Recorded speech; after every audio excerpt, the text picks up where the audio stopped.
un honor contar con la presencia del doctor José Silvano Hernández Mosqueda, quien tiene en su haber pues, un doctorado en socioformación y sociedad del conocimiento, es maestro en desarrollo de competencias docentes, director académico del Centro de Formación de Investigación Con Rumbo, experto en estrategias didácticas y evaluación de los aprendizajes, conferencista y ponente y tallerista en el área de formación docente, liderazgo, pedagogía y desarrollo de comunidades profesionales de aprendizaje. Autor de libros y artículos de investigación sobre el desarrollo y evaluación de competencias docentes en educación básica y superior, publicados en revistas especializadas de Latinoamérica. En fin, un placer, doctor José Silvano. Lo escuchamos con mucha atención y bienvenidos a todos, maestras y maestros, a esta tercera conferencia y que sea de mucho provecho. Estaremos aquí pendientes. Gracias. Bien, muchas gracias, maestro Enrique, por tan loable presentación. Muy buenos días, tengan todas y todos los profesores que nos acompañan esta mañana. Gracias, maestro Enrique, y bueno, aprovecho para agradecer la invitación que amablemente me hicieron la Secretaría de Educación del Estado de Guanajuato y especialmente el área de formación continua y el área de evaluación que usted representa. Gracias por considerar. Seguiremos en contacto. Claro que sí, maestro. Pues vamos a dar inicio a la sesión de este día, de esta mañana. Voy a compartir aquí la pantalla para mostrar los materiales que he preparado para este día. Bien, pues para mí es un honor estar con ustedes, estimados colegas, profesores, profesoras, directores, asesores técnico-pedagógicos y bueno, pues personas comprometidas con la mejora y la transformación de la educación en una época tan compleja como es esta del COVID-19, una etapa que nos está generando nuevos retos y que pues me doy cuenta que muchas y muchos de ustedes pues no se han hecho a un lado frente a esos retos, sino que los han enfrentado y hay muchos casos de éxito que ya se están difundiendo a través de redes sociales, por lo cual pues me permito felicitarlas por el esfuerzo que se observa y bueno, se ha compartido con respecto a experiencias en este tema de la evaluación y en general de la educación a distancia en el nivel de educación básica. Quisiera yo subrayar una palabra antes de iniciar con el tema y esta palabra es comunidad. Esta época nos está llevando a formar comunidades, a evitar el trabajo aislado, desvinculado y más bien hacer sinergia, unir esfuerzos y trabajar con nuestros estudiantes, padres de familia, a distancia, lo cual pues no es un reto menor, ya que pues se han quedado evidentes ciertas carencias, pero a la vez fortalezas que los docentes tenemos. Y quisiera yo destacar dos en particular. Uno, el gran amor que han demostrado muchas y muchos de ustedes como docentes, amor a su vocación como educadores, y ese amor por ser profesores, por ser docentes que dejan huella, está llevando a generar nuevas experiencias. Mi reconocimiento y mi felicitación por ese gran compromiso. Y una segunda fortaleza que observo es la gran calidad humana y la gran calidad en su formación como docentes, que en estos días se ha dejado ver y muchas familias están siendo beneficiadas gracias a ese compromiso, porque no se han quedado solamente en la queja de cuántas cosas nos faltan, sino que han dado un paso a generar estrategias creativas, incluso enfrentando esas mismas carencias. Y bueno, pues en el marco de este ambiente retador, pero a la vez lleno de esperanza y de un panorama que es nuevo y que nos está ayudando, nos ha obligado más bien a trabajar de distinta forma, pues les comparto este tema de 6 ideas clave para evaluar los aprendizajes a distancia. Este material que he preparado surge de dos aspectos en mi vida como profesor. Uno es la investigación, el analizar algunos elementos a profundidad relacionados con la evaluación particularmente, y otro aspecto, la experiencia que he tenido durante estos últimos 15 años en especial, en donde he tenido la oportunidad de trabajar desde preescolar hasta posgrados, y cada uno de mis alumnos pues ha dejado huella y me han enseñado una gran cantidad de cosas, y lo cual está presente en esta conferencia que quiero compartir con todas y con todos ustedes. ¿Cómo está organizada la conferencia de este día? Quiero compartirles cada una de las ideas con algunos detalles que nos permitan a nosotros visualizar posibles estrategias para llevarlas a la práctica. Como primera idea, analizar cuál es el contexto del aprendizaje y la evaluación. Recordemos que la evaluación no puede desligarse de la organización de las actividades y de la planeación. Está íntimamente ligada y este proceso pedagógico, como profesores, no lo podemos dejar fuera del contexto donde están nuestros estudiantes hoy más que nunca. Una segunda idea relacionada con la comunicación educativa, las interacciones didácticas. A lo largo de estos últimos 3 meses, el contexto nos ha retado a cambiar nuestras maneras de comunicarnos. Y bueno, uno de los aspectos en la evaluación a distancia justamente es esto, y lo voy a profundizar durante algunos minutos a lo largo de una serie de propuestas que he preparado. Una tercera idea, analizar la organización del proceso de enseñanza y aprendizaje, algunos cambios que se están generando a partir de la modalidad en la que estamos trabajando ahora, y proponer también algunas ideas que puedan ustedes serles de utilidad en sus colectivos docentes, particularmente en el área de evaluación. Una cuarta idea sobre las evidencias de aprendizaje, lo que se evalúa, qué se evalúa dentro de esas evidencias, cómo organizarlas y qué tipos de evidencias podemos encontrar. Una quinta idea, y que va siendo cada vez a mayor profundidad, los criterios de evaluación, qué evaluar dentro de las evidencias. Me han llegado muchas preguntas de profesores en los cursos que estamos dando sobre cómo acreditar alumnos si se ha trabajado a distancia durante los últimos meses, cuáles son las dificultades, los retos y cómo manejarlo de una manera distinta. Y bueno, ese aspecto lo abordaremos en la idea 5 sobre los criterios de evaluación. Y finalmente, cerrar con el enfoque formativo de la evaluación, lo que la sustenta.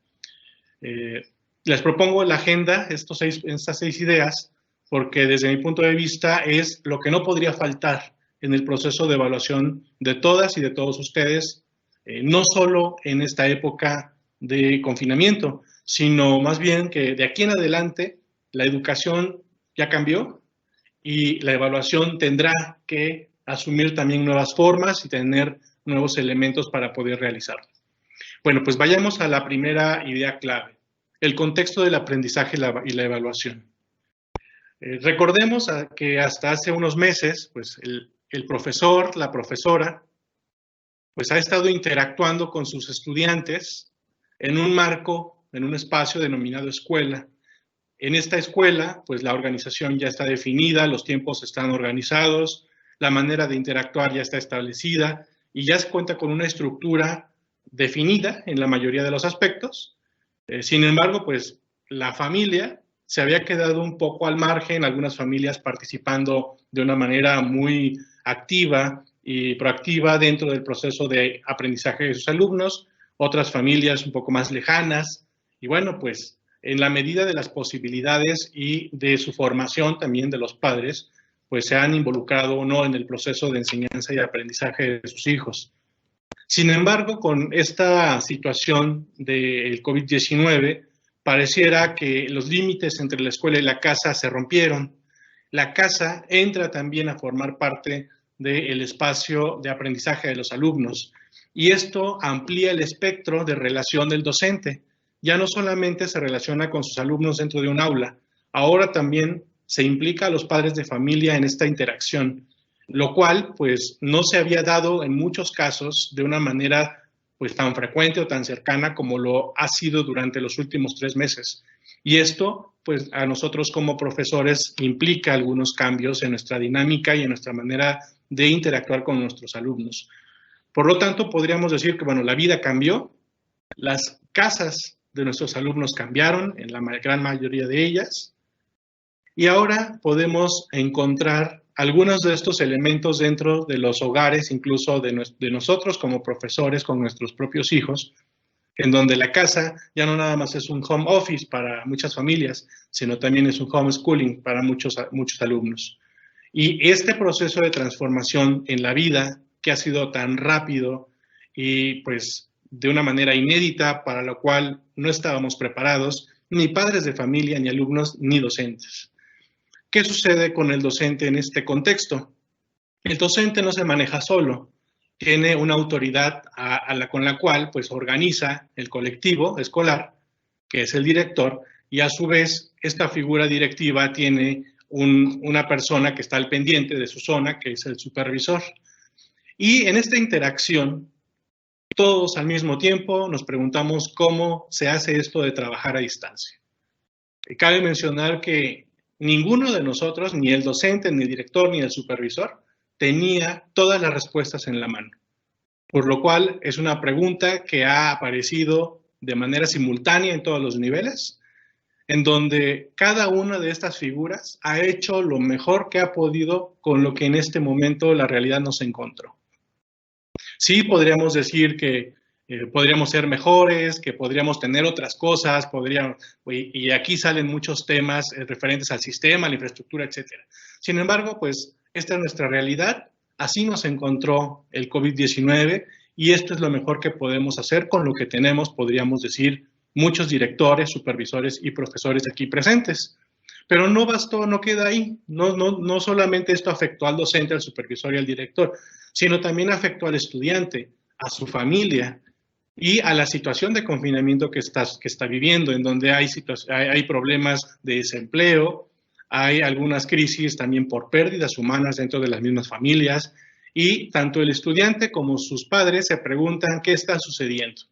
Y si consideramos que muchos de nuestros alumnos se encuentran entre los 4, 5, 6 o 7 años de edad, en donde todavía no hay como una capacidad tan amplia para entender todo el espectro de situaciones que están sucediendo, pues para muchos alumnos podríamos decir que, y sus familias, están aprendiendo lo que pueden con lo que tienen a la mano. Algunos con más posibilidades que otros. Pero pues es la situación en que nos ha tocado enfrentar tanto a las familias como a la escuela. Y en medio de este marco de cambio, de crisis, de situaciones imprevistas, emerge como una modalidad el aprendizaje a distancia. Este aprendizaje a distancia que pues implica una organización de tiempos, una serie de materiales de aprendizaje, una gran cantidad, o más que cantidad, diversidad de canales de comunicación, espacios de aprendizaje para poder trabajar, y todo ello en un marco acelerado. Podríamos decir que hemos vivido algo que pensábamos que iba a suceder más adelante en la historia, sin embargo, pues se nos ha presentado y este aprendizaje a distancia ha tenido que evolucionar de manera muy rápida y de una manera quizá muy improvisada con los recursos que en este momento presentamos. Pero ¿qué sucedió con este cambio?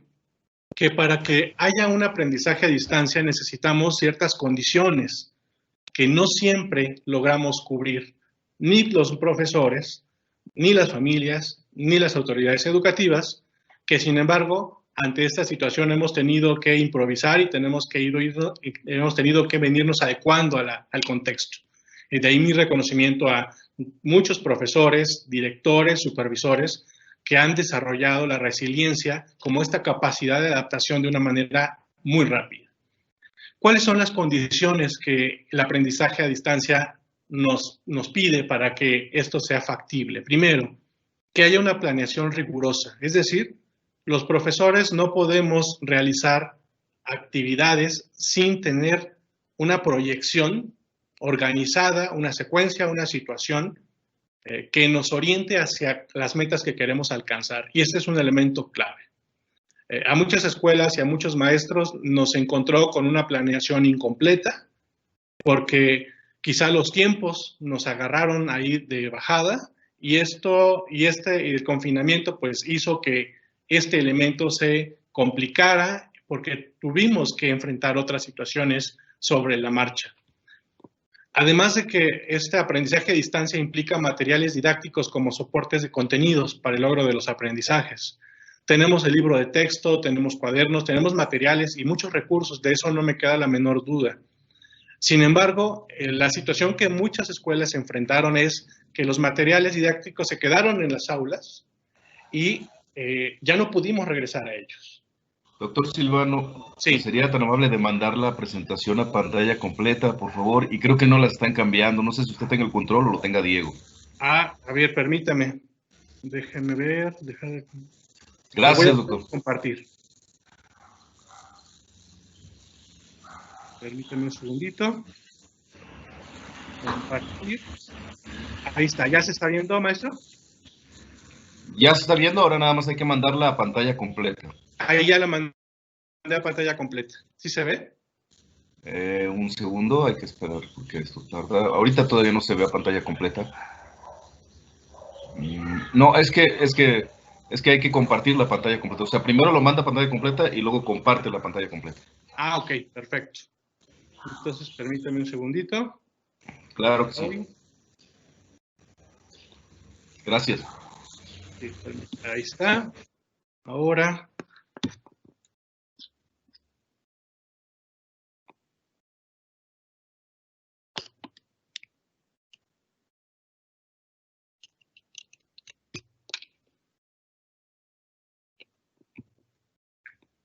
Listo, ahora sí, ya quedó. ¿Ya la está viendo, maestro? Sí, ahora sí, muchas gracias. Muy amable, gracias por la señalización. Bien, entonces estábamos hablando de los materiales didácticos que se quedaron en nuestras escuelas y que muchos de ellos pues habían sido diseñados para trabajarse de manera presencial. Y esta situación pues nos ha obligado a que los materiales didácticos se tengan que trabajar en modalidad virtual, digital en muchos casos, o bien a través de textos impresos para distribuir a los alumnos que no tienen conectividad. Un aspecto más que nos ha retado las condiciones básicas para el aprendizaje a distancia es la adaptabilidad de nuestra forma de trabajo a las diferencias de los alumnos. Y este es un aspecto muy importante dentro del marco de la evaluación a distancia. Sabemos que los estudiantes tienen diversidad de estilos de aprendizaje e incluso la manera en cómo se desenvuelven con sus compañeros tienen diferencias notables. Bueno, pues esas diferencias en el trabajo a distancia se potencializan, se maximizan y provocan que como profesores requiramos trabajar en estas diferencias de los alumnos.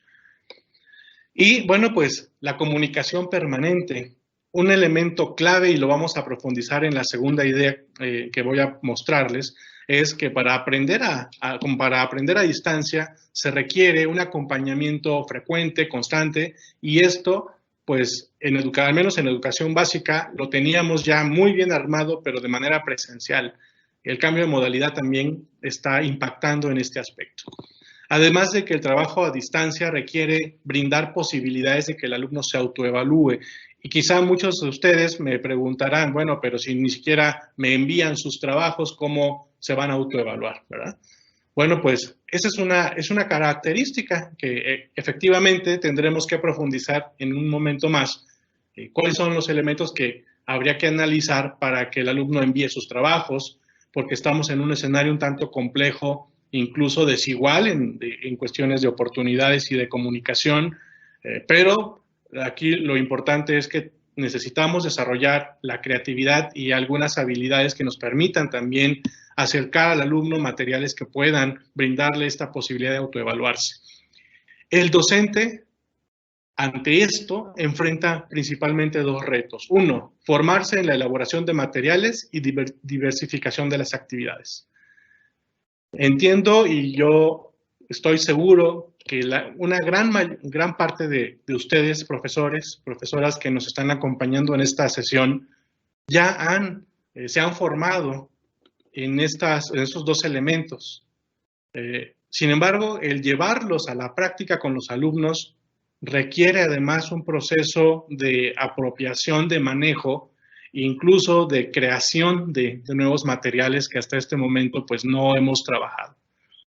Y bueno, diversificar las actividades es algo que requiere un tiempo para adaptarnos a las nuevas condiciones, que sin duda muchos de ustedes lo han hecho de manera muy rápida, pero la gran mayoría necesitamos aprender o más bien reaprender estos aspectos. Y un segundo reto que nos presenta esta situación del aprendizaje a distancia es mejorar nuestra comunicación oral y escrita. No es lo mismo estarles hablando a los alumnos a través, bueno, dentro de un aula frente a ellos, que hablarles a través de una computadora como lo estoy yo haciendo con ustedes en este momento, en donde, por ejemplo, yo no los estoy viendo, ustedes me están viendo a mí, pero yo no sé, no estoy percibiendo directamente la retroalimentación, no sé si lo que estoy diciendo a ustedes les está significando algo, porque la cámara y la modalidad en la que estamos trabajando, en este caso como videoconferencia, genera una distancia entre el receptor y el emisor. Por eso, lo importante de aprender a comunicarnos de manera escrita, cómo redactar los mensajes a los alumnos, cuáles son las mejores palabras para motivarlo, de qué manera podemos hacerle sentir a la persona que está del otro lado que no está trabajando solamente con una máquina, sino que hay otro ser humano del otro lado. Pues es un reto al que no estábamos acostumbrados durante los meses pasados. Pero no solo el docente está enfrentando estos retos, también los alumnos. Los alumnos enfrentan retos en la formación en valores. ¿Cuántos chicos en sus casas están viviendo crisis familiares, violencia intrafamiliar, abandono, agresiones? Y todo eso ha generado una cultura de violencia en sus mismos hogares, por lo tanto en ellos. Bueno, pues es otro reto que enfrentan los alumnos junto con los docentes, además de que también la comunicación oral y escrita, pues se requiere de ambos lados, porque el profesor puede hacer muy buenos mensajes, redactar muy buenos materiales, pero si el alumno tiene dificultades en esta comunicación, puede ser que esté generándose esté desvinculada y no se logren las metas por esta razón de la comunicación. Y bueno, profundicemos un poco más en las interacciones didácticas que tienen que ver justo con lo que estaba mencionando en este momento. El aprendizaje a distancia y la evaluación a distancia implica dos maneras de comunicarnos, de manera simulada y el diálogo real. El diálogo simulado es el que llevamos a cabo a través de materiales que como profesores preparamos, que pueden ser materiales digitales, quienes de ustedes están trabajando por el Google Classroom o por alguna otra plataforma, los materiales impresos, y aquí hay muchos ejemplos de maestros, incluso de profesores de escuelas multigrado, que debido a la falta de conectividad en sus comunidades han tenido que imprimir sus folletos, sus cuadernillos, e incluso generar ediciones distintas a lo que ya viene ahí para contextualizarlo a la cultura de sus alumnos. Bueno, pues eso que entregaron es un diálogo simulado. Los audiovisuales que están generando, los videos, todos esos materiales son importantes y es necesario diversificarlos, pero no es lo único en la manera de trabajar en esta modalidad a distancia. También es necesario el diálogo real con nuestros alumnos y este diálogo real entendido como explicarle al alumno lo que se espera que aprenda. Y aquí emerge una pregunta que quizá muchos de ustedes tienen en este momento. ¿Cómo me voy a comunicar de manera real con mis alumnos si no los tengo frente a mí? ¿Sí? Bueno, pues ese justamente es un reto que necesitamos enfrentar y ser creativos para buscar canales de comunicación del diálogo real para que el aprendizaje sea guiado. No basta con mandarles los trabajos y que los hagan en casa. No basta dar instrucciones escritas. Es importante tener este diálogo real con nuestros alumnos, porque en la educación a distancia no es suficiente entregar información. La educación a distancia implica un conjunto de interacciones didácticas entre docentes y estudiantes. Por lo tanto, aquí podríamos obtener un principio básico. Si durante estos 3 meses, profesor, profesora, no mantuviste un equilibrio entre estos dos tipos de diálogo, analiza cuál fue el diálogo que privilegiaste. Mandaste muchos trabajos digitales, impresos, audiovisuales, por WhatsApp, por correo electrónico, y trabajaste el diálogo real, al menos le diste alguna pequeña explicación a tu alumno de lo que esperabas de él, mantuviste contacto con él, lo guiaste. Si la respuesta es sí, trabajé en ambos diálogos, ¿sí? Perfecto, creo que tendrás más elementos para hacer la evaluación. Si alguno de los diálogos se privilegió con respecto al otro, bueno, pues ese es un canal que necesitaríamos aprovechar para poder hacer el proceso de evaluación a distancia, ¿sí? Y este es un aspecto muy importante que me parece que aquí yo bueno, quiero hacer un paréntesis, porque esto que les estoy explicando es a 3 meses de haber empezado la contingencia, ¿sí? Me parece que si esto lo hubiéramos tenido al inicio de la contingencia, quizás habríamos abordado de una manera distinta la situación. Pero lo subrayo, maestros, no estábamos preparados para lo que venía. Lo enfrentamos lo mejor que pudimos. Y no se trata de culpar a nadie, de decir, es que esto no me lo habían enseñado antes. Bueno, es que ante estas situaciones de incertidumbre y de cambio es en donde los seres humanos podemos movernos a un nuevo estado de aprendizaje y salir de nuestra zona de confort. Y justamente es lo que estamos procurando hacer ahora. Ahora, este diálogo real, que es el acercamiento directo a nuestros alumnos, si ya lo has venido realizando, lo puedes mejorar. Si no, todavía no lo has hecho, puedes empezar a hacerlo. ¿Cómo lo puedes empezar a hacer? Aquí vienen algunas sugerencias. Bueno, pues, ¿qué te parecería si te acercas a tu alumno para preguntarle qué es lo que ha aprendido durante estos 3 meses? ¿Qué es lo que ha vivido? ¿Cuáles son los saberes previos obtenidos en su casa frente a un tema, a lo mejor ante una situación del medio ambiente, ante una cuestión de valores como el respeto, ante la resolución de problemas matemáticos al momento de calcular la despensa? ¿Sí? Con base en situaciones contextualizadas, poder rescatar los saberes que los alumnos han generado durante estos 3 meses. Si ya lo has hecho, bueno, pues lo puedes aprovechar como un insumo para hacer esta evaluación a distancia. Un segundo aspecto que puedes aprovechar en el diálogo real es, si ya has secuenciado los materiales, si ya le has venido dando los trabajos de una manera organizada y gradual, esa es otra manera, otro canal para aprovecharlo en la evaluación en este momento. Ojo, si los materiales en su momento no los vinculaste y anda una tarea en un tema, otra tarea en otro y los aprendizajes no están alineados, entonces sí tenemos ahí un conflicto serio, pero el motivo puede ser o se puede deber a que no hubo en el momento en el que se dio una organización, y eso nos hace visualizar la importancia de planear situaciones de una manera articulada y con una metodología de fondo. Otra manera de trabajar este diálogo real es el analizar situaciones del contexto que permitan generar nuevos conocimientos. Hay que aprovechar lo que se ha vivido durante estos 3 meses. Hay que ayudarles a los alumnos a que no solo resuelvan ejercicios mecánicos, sino a que entiendan también el contexto que están viviendo, a que tengan más elementos para enfrentar el aislamiento, el no ver a sus compañeros, la falta de convivencia. O sea, hay un sinnúmero de situaciones que lamentablemente se han presentado, pero que si los convertimos en retos, podemos utilizar a nuestro favor dentro de nuestro trabajo docente. Y por último, el promover la reflexión personal y compartida. Cuando yo me comunico con alguno de mis alumnos, tengo por costumbre preguntarles cómo estás, cómo te sientes, cómo van las cosas. Y a partir de esas preguntas puedo generar reflexión personal. Incluso puedo ayudar a que comparta con otros de sus compañeros.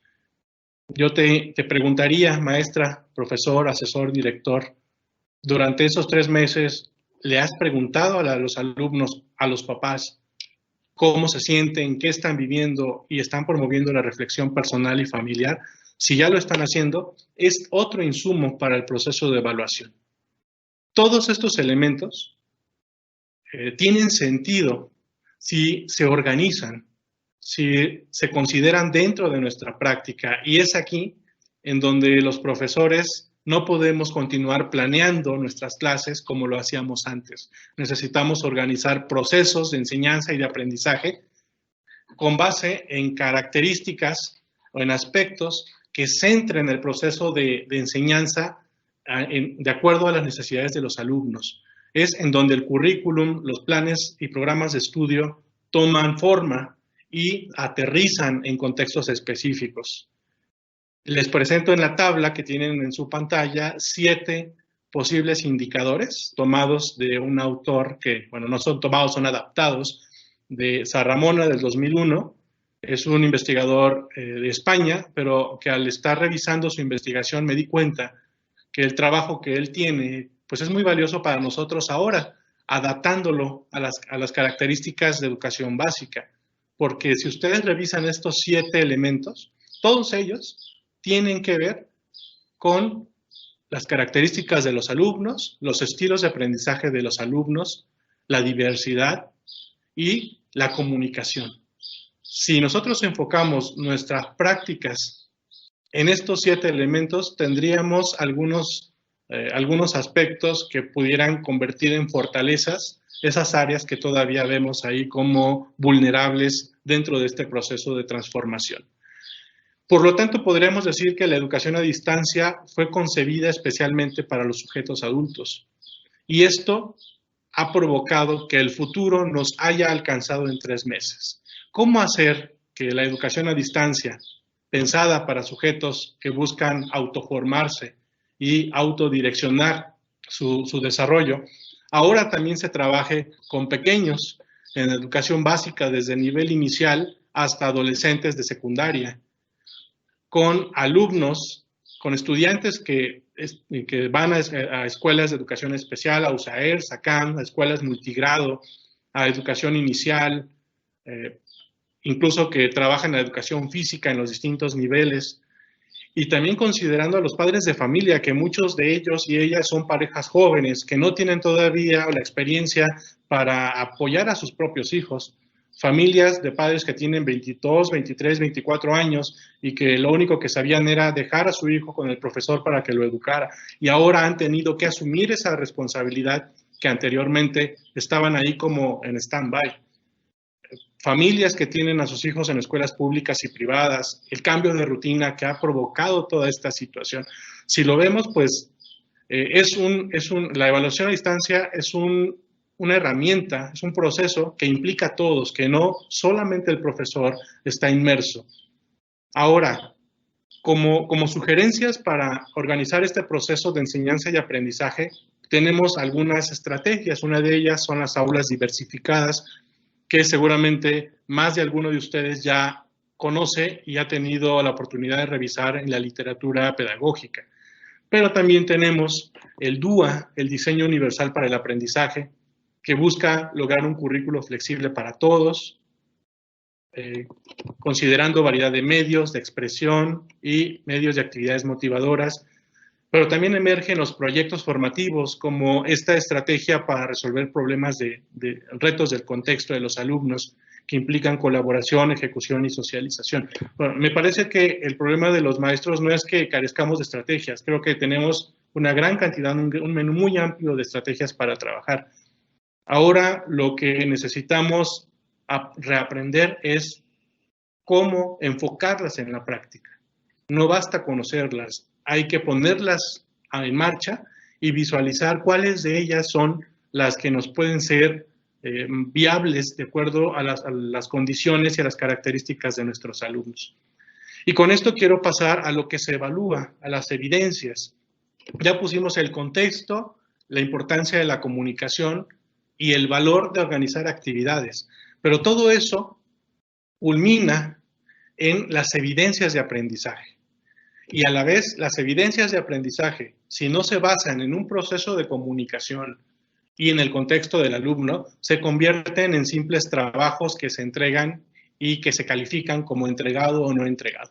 ¿Sí? Y me parece que en estas épocas estamos enfrentando esta situación, en gran parte debido a ciertas carencias en las ideas anteriores, o posiblemente también estamos enfrentando situaciones de éxito porque ya habíamos venido trabajando la comunicación, la planeación y el contexto de los alumnos. ¿Qué son las evidencias de aprendizaje? Son estos productos que nos permiten indagar, conocer y comprender lo que el alumno está aprendiendo, en palabras muy simples. Pero estas evidencias de aprendizaje no surgen de la nada, no se dan de manera espontánea. Si tú, maestro, maestra, no tienes evidencias de aprendizaje, las que sean, y vamos a ver los tipos en este momento, porque no tuviste contacto con ellos, porque 1000 cosas que puedas argumentar, ¿sí? Bueno, ¿qué podrías hacer durante estos días para generar al menos una evidencia que a ti como profesor o como profesora te pudiera dar un indicativo de si el estudiante logró algún aprendizaje durante este tiempo. ¿Qué tipos de evidencias puedes generar? Existen las evidencias de las que permiten focalizar la apropiación de conocimientos, lo que el alumno sabe. Dentro de estas evidencias están las que aparecen en este momento en tu pantalla. Estoy muy seguro que gran parte de ustedes, si no es que el 100%, han recabado al menos una tarea de sus alumnos que tiene que ver con esto. Un texto, un organizador gráfico, un esquemita, una prueba, un cuestionario, algo sencillo, pero que te deje ver qué es lo que el alumno está aprendiendo. Un segundo tipo de evidencias es las que te permiten focalizar la pertinencia de una producción, lo que el alumno hace. Y tenemos también evidencias como reportes de experimentos en casa, resolución de problemas, creaciones artísticas, que el alumno se puso a tocar la guitarra, aprendió a tocar un instrumento, le gusta cantar, lo que el alumno hace. Y tenemos una tercera categoría para organizar estas evidencias, lo que permite focalizar los conocimientos que pone en acción. En otras palabras, lo que aplica. Y aquí tenemos prácticas deportivas, el alumno se puso a hacer unas rutinas de ejercicio en su casa, lo podemos considerar como una práctica deportiva, presentaciones orales, si el alumno le explicó a sus papás lo que entendió sobre un tema, o le explicó al profesor a través de Google Classroom, a través de Teams, una pequeña presentación, incluso un testimonio sobre lo que ha vivido durante estos 3 meses. Puede ser grabado, puede ser escrito. Bueno, pues tenemos 3 grandes tipos de evidencias. Yo te preguntaría, maestra, profesor, ¿cuáles son las que tú has potencializado, has aplicado con tus alumnos? Si son las 3, perfecto, tienes mucho material del cual puedes echar mano para hacer tu evaluación. Si te centraste más en una que en otra por las condiciones del contexto y las necesidades de tu comunidad, utiliza esas, pero hazlo de una manera inteligente y creativa. ¿Cómo lo puedes hacer? Hay 2 maneras de utilizar esas evidencias. Una es la manera en cómo se comparte la evidencia y otra es en sí mismo la evidencia presentada. Y estas 2 formas deben de estar relacionadas con el aprendizaje esperado. Una cosa es la maqueta que te hicieron y otra la manera en cómo presentaron su maqueta. Tienes 2 elementos para poder hacer el proceso de evaluación de esas evidencias. Ahora, si esas evidencias se presentaron dando opciones para realizarlas, es mucho mejor. Es decir, no solo la maqueta ahí en físico, sino que también le pudiste dar una opción de hazme un dibujo sobre el volcán, sobre el tema de la maqueta, o grábame un audio. Bueno, hay distintas maneras, distintos medios para realizar una actividad de evaluación. A la vez de que hay distintas maneras de socializar esas actividades de evaluación. Yo te preguntaría, ¿qué opciones diste para que el alumno socialice? Porque habrá alumnos que lo puedan hacer de una manera oral muy fluida, pero quizá haya otros que les cueste mucho expresarlo de manera oral y sea preferente utilizar la modalidad escrita. Y por último, ¿qué opciones brindaste a tus alumnos que los motivaran a realizar las actividades de evaluación? Este elemento, si lo ordenamos jerárquicamente, sería el número 1, porque necesitamos que el alumno primero sepa para qué está haciendo las cosas y qué es lo que va a obtener, la motivación que va a lograr. Después, que sepa cómo realizar esas actividades de evaluación y, por último, que tenga opciones para socializar esas actividades. Si lo vemos de esta manera, muchas de las cosas que ustedes ya están haciendo, estimados colegas, se puede evaluar no solo en el objeto, sino en la manera en cómo lo compartió. Si no te han mandado productos, puedes trabajar ahorita con los padres de familia, buscar la manera o la estrategia adecuada para que el alumno al menos te comparta, y aquí entraría en los medios de expresión. Y todo esto, sumado, nos permitiría también determinar los criterios para evaluar estas evidencias de aprendizaje. Recordemos que los criterios de evaluación son las pautas o parámetros que nos permiten visualizar si se está logrando un aprendizaje. Por lo tanto, los criterios deben ser conocidos por alumnos y padres de familia, si se requiere. Por ejemplo, los niños más pequeños de preescolar o primeros grados de primaria, sí se requiere mucho el apoyo de los papás. Los criterios deben ser concretos, permitir evaluar aspectos esenciales del desempeño y considerar los distintos saberes. Me han llegado preguntas sobre, ¿puedo evaluar la participación? La participación, estimados colegas, en sí mismo no es un criterio de evaluación. ¿Sí? Habría que precisar qué y cómo se pretende que se realice esa participación, porque de lo contrario, la participación en sí misma será un aspecto ambiguo, genérico, y que no nos permitirá visualizar el aprendizaje que queremos que el alumno desarrolle. Y bueno, aquí yo les traigo un ejemplo de un caso de un alumno de primaria en el campo de exploración del mundo natural y social, en el eje del mundo natural. La profesora planteó un aprendizaje de clasifica animales, plantas y materiales a partir de características que identifica con sus sentidos. Eso ya lo tenía preparado. Y la pregunta que yo les planteo y que me hizo la profesora cuando me compartió esto es, ¿cuál sería una evidencia de aprendizaje pertinente para evaluar una actividad que aporte al logro de este aprendizaje esperado? ¿Y qué aspectos evaluaría en la evidencia para visualizar el nivel de logro del aprendizaje esperado? Ojo, aquí recuerden que lo principal, maestros, es lograr un aprendizaje en los alumnos. Las evidencias y los criterios de evaluación, nosotros los determinamos siempre apuntando a ese aprendizaje. Y les quiero compartir cuál fue mi respuesta a esta profesora.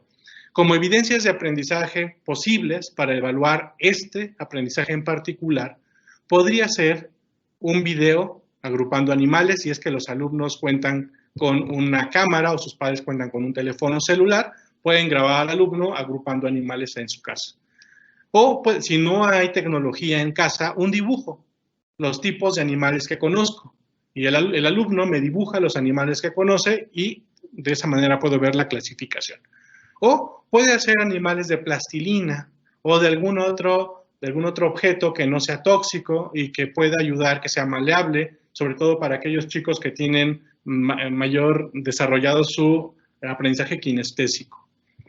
Y en cuanto a cómo presentar estas evidencias, pues puede ser de manera oral, a través de una explicación, pero quienes no tengan tantas facilidades para hacerlo de manera oral, lo pueden hacer a través de un collage, con dibujos. ¿Y qué podríamos evaluar en cualquiera de estas evidencias? Lo que sabe el alumno, si menciona las evidencias que observa en los animales, lo que hace el alumno, si explica el procedimiento que siguió para dibujar o elaborar estos animales, y también podríamos evaluar lo que aplica el alumno, si propone acciones para el cuidado de los animales clasificados. O sea, lo que quiero enfatizar en esta parte, maestros, maestras, es que sí necesitamos tener distintas formas de solicitarles al alumno, a los alumnos que hagan sus evidencias, sus trabajos, sus tareas. Y a la vez, los aspectos a evaluar tendrían que focalizarse en el aprendizaje que se espera, no tanto solamente en las cuestiones estéticas o ahí que podríamos ya denominar superficiales de las evidencias, si los dibujos son bonitos, si son estéticos, si no. No, lo que nosotros no podemos perder de vista es que el criterio esté orientado al aprendizaje que se espera lograr. Y bueno, pues en la última idea, y con esto voy a ir cerrando mi participación del día de hoy para dar paso a las preguntas, es cómo orientar este enfoque formativo en esta modalidad de evaluación a distancia. Les invitaría a que nos imaginemos una gráfica, un plano cartesiano con un eje de X y un eje de Y, en donde el eje de X es el proceso de enseñanza-aprendizaje. Del lado derecho, cuanto más esté del lado derecho, es más significativo y contextualizado, y cuanto esté más hacia el lado izquierdo o hacia el centro, al origen, más mecánico y descontextualizado. Y en el eje de Y tendríamos lo que se espera lograr, los aprendizajes esperados. Cuanto más arriba nos ubiquemos en este eje, es mayor cantidad de aprendizajes, y en el centro, en el origen, menor cantidad de aprendizajes. Si nos ubicáramos en este punto azul, en el eje de X, podríamos decir que tenemos evidencias de aprendizaje descontextualizadas. Recuerden que entre más a la derecha estemos en el eje de X, es más significativo y contextualizado. En esta parte tendríamos aquellas actividades de muchos ejercicios, gran cantidad de lecturas, muchas actividades que no tienen nada que ver o muy poco que ver con el contexto de los alumnos. Si a esto le sumamos que en el eje de Y tenemos muchos aspectos a evaluar, es decir, quiero ver cómo el alumno dibuja, cómo el alumno argumenta, cómo el alumno presenta, cómo clasifica, y hay un listado de aprendizajes ahí a lograr en evidencias descontextualizadas. Como resultado tendríamos frustración y desánimo. Frustración en el alumno y en el profesor. ¿Por qué en el alumno? Porque el alumno diría, y bueno, ¿y esto a mí para qué me sirve? ¿Por qué me lo están pidiendo? Y el profesor diría, es que lo que me está entregando el alumno no tiene nada que ver con todo lo que yo le pedí en los criterios a evaluar. Por lo tanto, profesor y alumno se frustran, se sienten que no han logrado la meta y se desaniman. Y muy probablemente este alumno entregue el primer trabajo, pero cuando se dio cuenta de esta combinación no volvió a entregar ningún otro trabajo, aunque el maestro se lo solicite.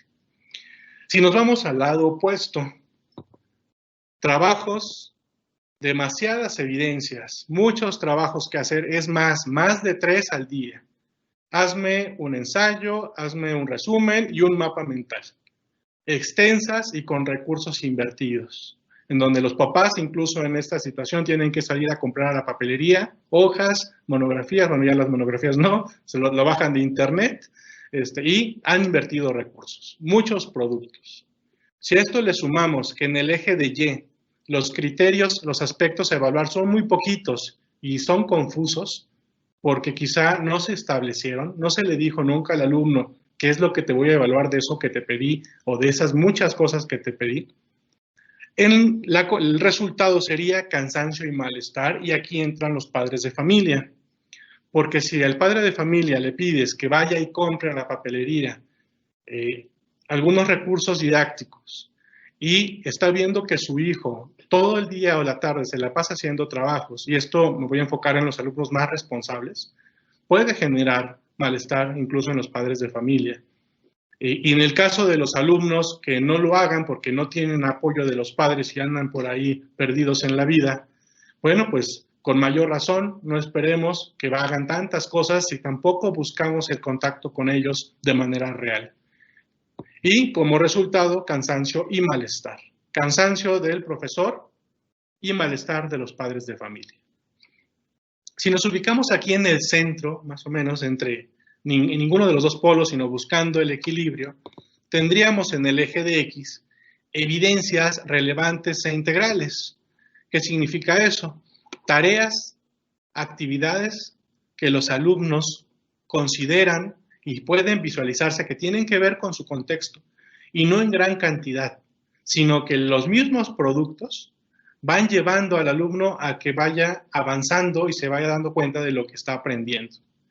Si a eso le sumamos en el eje de Y aprendizajes precisos y alcanzables, es decir, no le pido al alumno una lista de aprendizajes que debe lograr en menos de 2 meses o de 1 mes, sino que los aprendizajes son viables y ustedes están seguros de que el alumno puede lograrlos, como resultado nos puede dar motivación y avance. Y nosotros queremos movernos aquí, en este recuadro blanco. Ni dejar tantas evidencias con criterios que no se entienden, ni tampoco dejar evidencias que no tengan que ver con el contexto de los alumnos, con demasiados aspectos a evaluar, porque ya nos hemos dado cuenta que los extremos nos van a llevar a situaciones muy desgastantes y que, como seguramente estará pasando en algunos casos durante estas semanas, vamos a buscar sacar evidencias de donde podamos, porque quizá pues hemos venido aprendiendo durante este periodo de contingencia. Y les comparto esta gráfica ya como parte final de la reunión para que pues, nos preguntemos a nosotros mismos, ¿cuáles son mis áreas a mejorar? ¿Cómo ando en el planteamiento de criterios? cómo ando en la selección de evidencias de aprendizaje. ¿Qué necesito fortalecer para tener evidencias de aprendizaje más contextualizadas y a la vez criterios más precisos? ¿De qué manera estoy utilizando mi planeación frente al proceso de evaluación? ¿Cómo ha sido mi comunicación con los alumnos? ¿Solamente a través de materiales? ¿He procurado acercarme a ellos? ¿He establecido alguna estrategia para que en caso de que los papás no me contesten, pueda yo saber qué está pasando en la familia? Me he preocupado por mis alumnos, ¿sí? Y creo que dándonos respuestas sinceras a estas preguntas, estimados compañeros y compañeras, podremos decir que somos profesores y profesoras que amamos nuestra vocación de ser educadores, que no estamos aquí solamente porque el destino nos llevó a terminar en la docencia, sino porque realmente somos seres que queremos transformar y que en esta época de incertidumbre y de cambios tan inéditos, estamos siendo agentes de transformación y de mejora para nuestra sociedad. Y bueno, pues aquí les dejo finalmente algunas referencias que pueden serles de utilidad. Personalmente, yo estoy muy enfocado en apoyar a profesores, a profesoras que como ustedes quieren profundizar en esto. Y bueno, pues les comparto mis datos para que nos sigan. Mi correo es js.hernandez@conrumbo. Y bueno, pues les comparto que próximamente estaremos abriendo un taller en nuestra institución justamente para aprender estrategias de cómo abordar este tema. Bueno, les invito y quedo a sus órdenes. Muchas gracias por el espacio, maestro. Vamos a pasar al tema de las preguntas. Sí, claro, doctor Silvano, en este aspecto Hola. nos apoyará la maestra Itzel y Mayra, que están aquí con nosotros. Gracias. Hola, muy buenos días. Muchas gracias, maestro Silvano. Fue un gusto escucharlo. Aquí yo tengo el honor esta vez de ser la portavoz de varios de los docentes que en términos generales agradecen mucho la información. Creo que incluso muchas de las preguntas que hicieron enfocadas al tema de evaluación y cómo hacer para en esta contingencia poder reconocer el trabajo de los alumnos, valorarlo, realimentarlo y todo esto pues en aras de mejorar su propio proceso de aprendizaje, ¿no? Entonces creo que fue una conferencia muy, muy específica en donde nos da estas 6 ideas clave que justo son tan prácticas que pues respondieron en términos generales las preguntas que se hicieron. Por eso me voy a dedicar a hacer algunas preguntas, si nos alcanzan 3, pero que son muy específicas. Sí. En contexto. La primera es, ¿qué propone para valorar a los alumnos que no enviaron los trabajos a sus docentes y que además se encuentran no promovidos en los 2 primeros periodos de evaluación? Sí, ok, muy gracias, Itzel, por la pregunta. Bueno, aquí yo haría otra pregunta. ¿De qué nivel estamos hablando? ¿Si de preescolar, primaria o secundaria? Bueno, pues mi respuesta va a ser genérica para los 3, ¿no? En el caso de los alumnos de preescolar que no entregaron productos, me parece que ahí es un papel clave, son las familias, los padres de familia.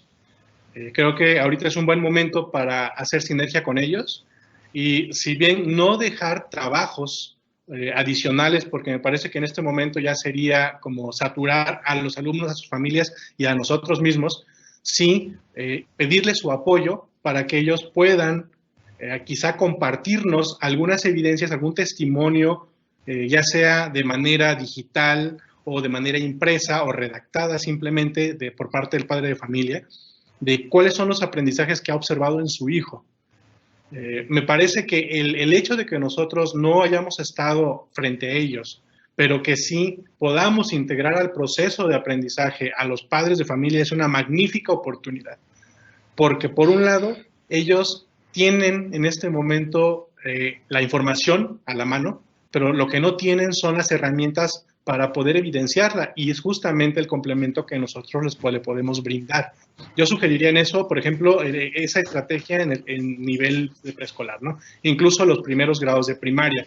Ya para chicos de arriba de 10, 12 y para los adolescentes en secundaria, Me parece que también ahí podríamos aprovechar algunos canales, en secundaria sobre todo, muchos alumnos ya tienen acceso a las redes sociales.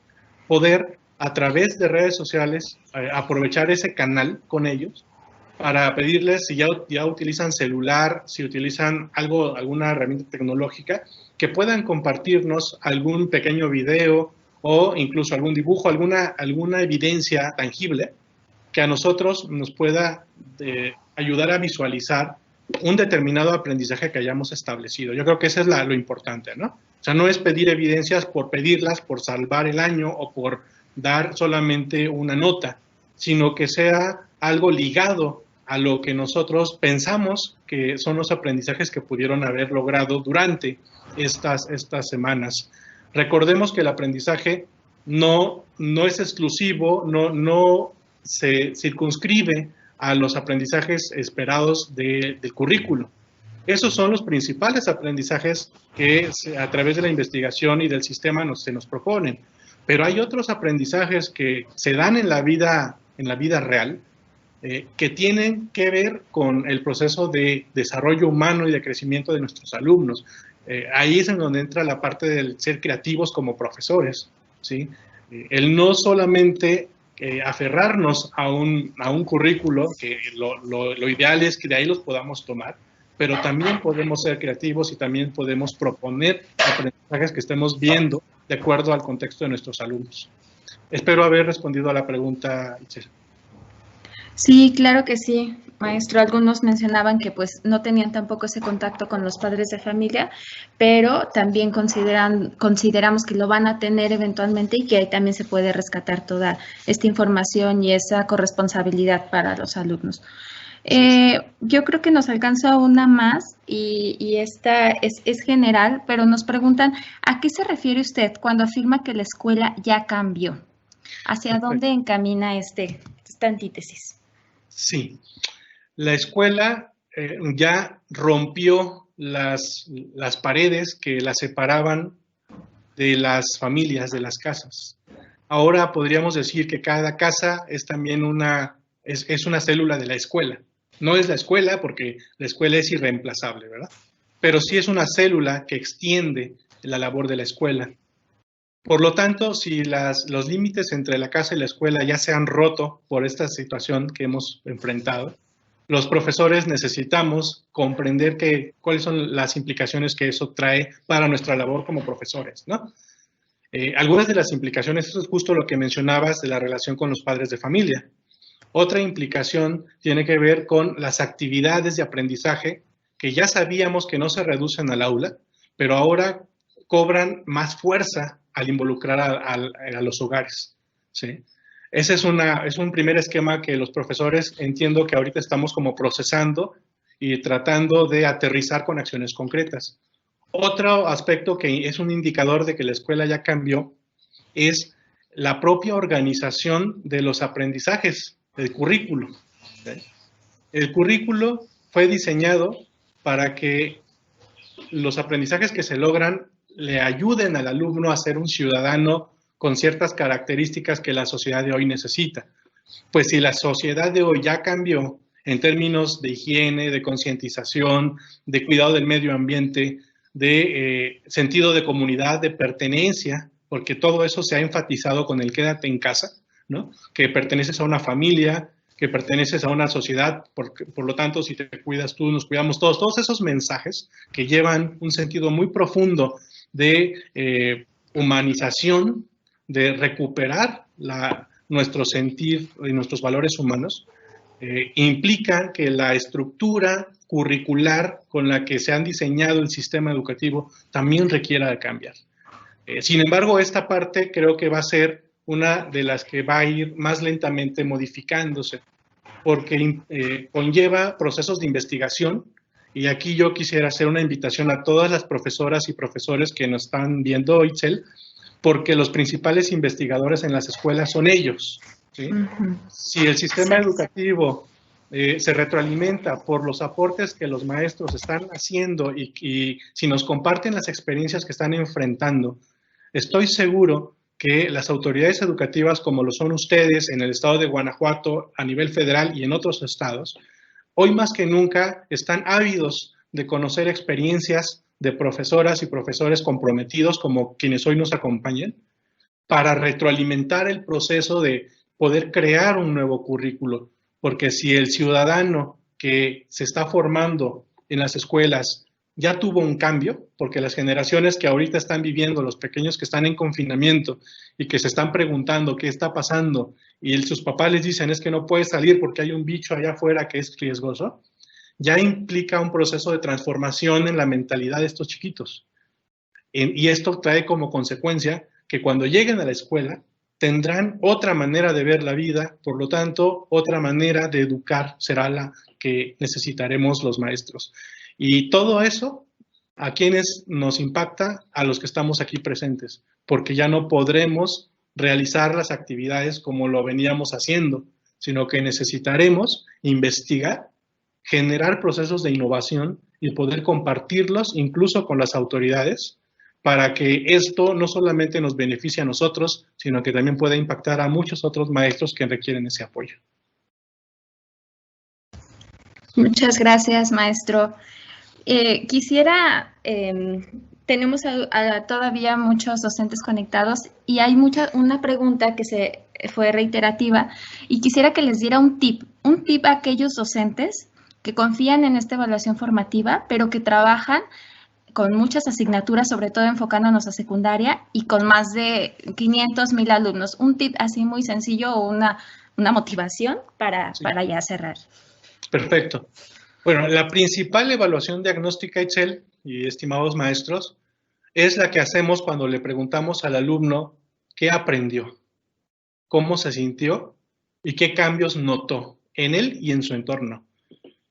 Me parece que si centramos una evaluación diagnóstica desde la propia experiencia del alumno, en donde no solamente se sienta evaluado, no evaluado, porque evaluado tiene un sentido más profundo, calificado, en donde el alumno perciba que lo único que está emitiendo el profesor es una nota y no hay un diálogo, una interacción didáctica y una escucha real, eso podría ser muy riesgoso para el regreso a nuestras escuelas, porque por un lado, los alumnos regresarían en un esquema diferente, quizá con situaciones no atendidas en casa, y a nosotros los profesores no nos permitiría ver quién es el alumno que realmente está llegando a nuestra aula. ¿Sí? Recordemos que la evaluación diagnóstica se cimenta en el principio de mejora, de tener un punto de partida hacia el cual queremos avanzar, o desde donde queremos avanzar y a donde queremos llegar. Entonces, un tip muy sencillo sería centra, y aquí esto implicaría a los CETES, por ejemplo, a los consejos técnicos de zona, a muchos supervisores que puedan estar aquí escuchándonos, hacer un proceso de evaluación diagnóstica muy centrado en los saberes, en los aprendizajes y en las necesidades de los alumnos. Si nuestras preguntas de evaluación las enfocamos de esa manera y después complementamos en un segundo momento con aspectos académicos, va a tener más sentido la evaluación diagnóstica, ¿sí?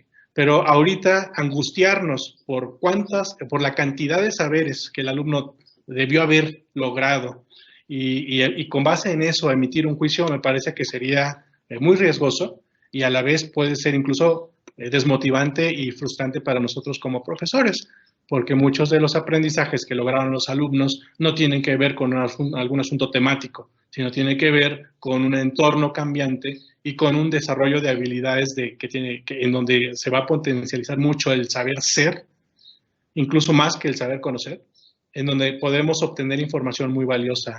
Creo que por ahí iría la sugerencia y que los maestros no se angustien por la evaluación, porque también nosotros como evaluadores transmitimos la angustia a nuestros propios alumnos. Entonces aquí yo les sugeriría a los maestros que nos están viendo en este momento, es muy importante atendernos nosotros primero, ¿sí? Que cuando lleguemos al momento de la evaluación, y si ya la estamos haciendo ahorita, hagamos a un lado ese sentimiento de frustración o de impotencia, porque muchas familias lo están viviendo, lo estamos viviendo, y más bien cómo centrarnos en el valor de nuestros alumnos como seres humanos, y a partir de eso desarrollar la empatía, la escucha, todos esos valores que el COVID-19 vino a recordarnos que son la base de la humanidad y que lamentablemente por quedarnos solamente en el asunto burocrático y administrativo, pues fuimos haciendo a un lado. Y ahora tenemos una magnífica oportunidad, pese a las condiciones tan tristes y lamentables que estamos viviendo, pero que a nosotros como profesores nos dan la oportunidad de interactuar como seres humanos y no solamente como sujetos que emiten un juicio, sino como personas que quieren acompañar a sus alumnos a un crecimiento. Muchas gracias, maestro Silvano. Muchas gracias a todos los que nos escucharon y continuamos con el cierre de esta conferencia. Gracias. Secretaría de Educación de Guanajuato. Guanajuato, Grandeza de México, Gobierno del Estado.